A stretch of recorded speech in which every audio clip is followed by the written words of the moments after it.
السلام علیکم نریندر صاحب، کیسے ہیں؟ خیریت سے ہیں آپ؟ ہاں جی الحمدللہ، وعلیکم السلام ورحمۃ اللہ۔ آپ کیسے ہیں؟ اللہ آپ کو سلامتی دے، عزت دے۔ Thank you sir. Thank you. اچھا، میں آپ کا زیادہ ٹائم نہیں لوں گا، مجھے پتا آپ کافی دیر سے بیٹھے ہو۔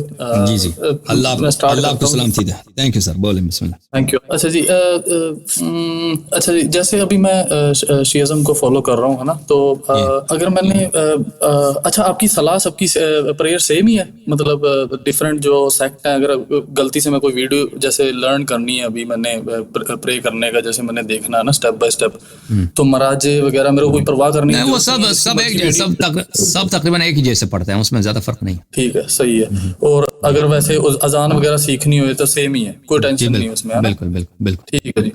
اچھا، اس کے بعد نا ایک میجر کوشچن ہے، جیسے میں ابھی ڈرائیو وغیرہ کرتا ہوں نا، ٹرکنگ کرتا ہوں، تو ہمارے جو سنی بھائی ہیں ان کے مسجد میں کبھی کبھار آ جاتے ہیں رستے میں، تو ہے نا جمعہ وغیرہ کے لیے رکنا پڑ جاتا ہے، تو پھر بیسٹ پلیس میرے لیے پرے کا وہی ہوتا ہے، تو میں اس کو اوائڈ کروں؟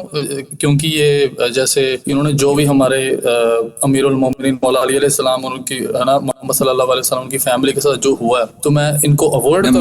دیکھیں، مسجد میں نماز پڑھنا اس میں کوئی منع نہیں ہے، ان کے مسجد میں جا کے نماز پڑھیں، اس میں کوئی منع نہیں ہے، بس یہ کریں آپ جب سجدہ کرتے ہیں تو آپ کسی پتھر پہ کسی مٹی پہ سجدہ کریں، ان کے جو وہ اکثر کارپٹ ہوتا ہے، ان کارپٹ پہ سجدہ نہیں کر سکتے، پہلی بات۔ دوسری بات یہ ہے کہ اگر وہ جماعت کر رہے ہیں تو آپ ان کے ساتھ مل سکتے ہیں، لیکن آپ جماعت کی جو انٹینشن نہ کریں، یعنی میں اپنی طور پہ نماز پڑھ رہا ہوں، ان کے حرکات میں ساتھ ملا رہا ہوں، جب میں کھڑا ہوتا ہوں تو میں حمد سورہ میں خود پڑھتا ہوں، سورہ فاتحہ سورہ حمد میں پڑھتا ہوں، اور جب ان کا اب انتظار کروں گا کہ وہ رکوع میں چلے جائیں تو اس وقت تک میں آرام سے کہتا ہوں سبحان اللہ سبحان اللہ سبحان اللہ، اور وہ جب رکوع میں چلے جائیں تو میں ان کے ساتھ رکوع میں، تو آپ ان کے ساتھ انگلش میں کہتے ہیں نا سنکرونسٹی، ان کے ساتھ مل کے نماز پڑھ سکتے ہیں، لیکن آپ ان کو فالو کرنے کی نیت نہ کریں کہ میرا پیش امام ہے اور پورے نماز کے جتنے ہم سورہ وغیرہ خود پڑھ لیں۔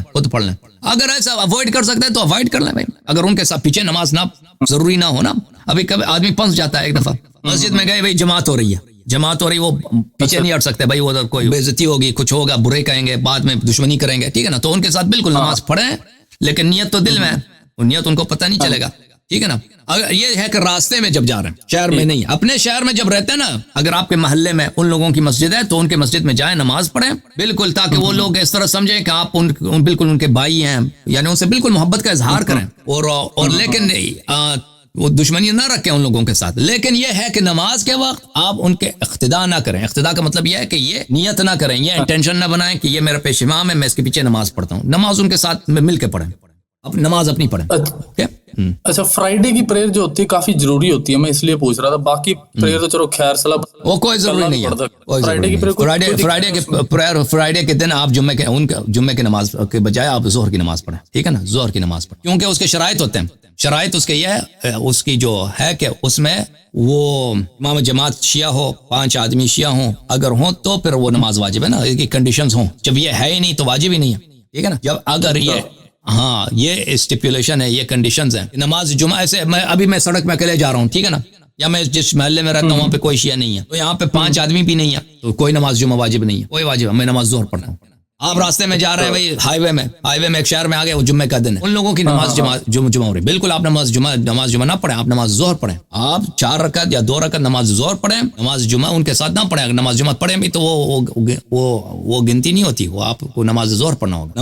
نماز جمعہ اس وقت پڑھیں جب شیعہ ساتھ ہوں، 4-5 شیعہ ساتھ ہوں، امام جماعت ہو، تو پھر بھی اس میں بات ہے، لیکن ابھی اس کا بتانے کا وقت نہیں۔ اچھا، آپ اتنی چھوٹ دے رہے ہیں جمعے میں، پر قرآن میں تو کہا ہے کہ سارا کچھ ترک اس کی شرط ہے نا، اس کی شرط ہے کہ اگر نماز جمعہ ہو رہی ہو نا، آپ کے لیے پاسبل ہو، اچھا، مطلب اللہ سبحانہ وہ نماز وہ ان کی نماز باطل ہے نا، وہ ہر طرح کی جب نماز آپ علیہ السلام سے جواب دے رہے ہیں، بالکل اس کے شرط ہیں بھائی، اذا نودی للصلاۃ من یوم الجمعہ، اس کے احادیث ہیں، جب روز جمعہ امام جماعت کے ساتھ 4 لوگ ہوں، اور وہ امام جماعت اس صحیح العقیدہ ہونا چاہیے، اگر وہ جو جماعت کرا رہا ہے وہ شیعہ اثنا عشری ہے، صحیح آدمی ہے، اس کا عقائد صحیح ہے، وہ نماز کرا رہا ہے تو پھر الگ بات ہے نا۔ ہاں صحیح ہے، تھینک یو سو مچ۔ اچھا جی، یہ تو بڑا صحیح ہے، آپ یہ مخالفین جو نماز اگر اب میرے شہر میں کوئی نماز ہی نہیں ہے، دیکھیں میں کہاں جمعہ تو نہیں پڑھ سکتا نا،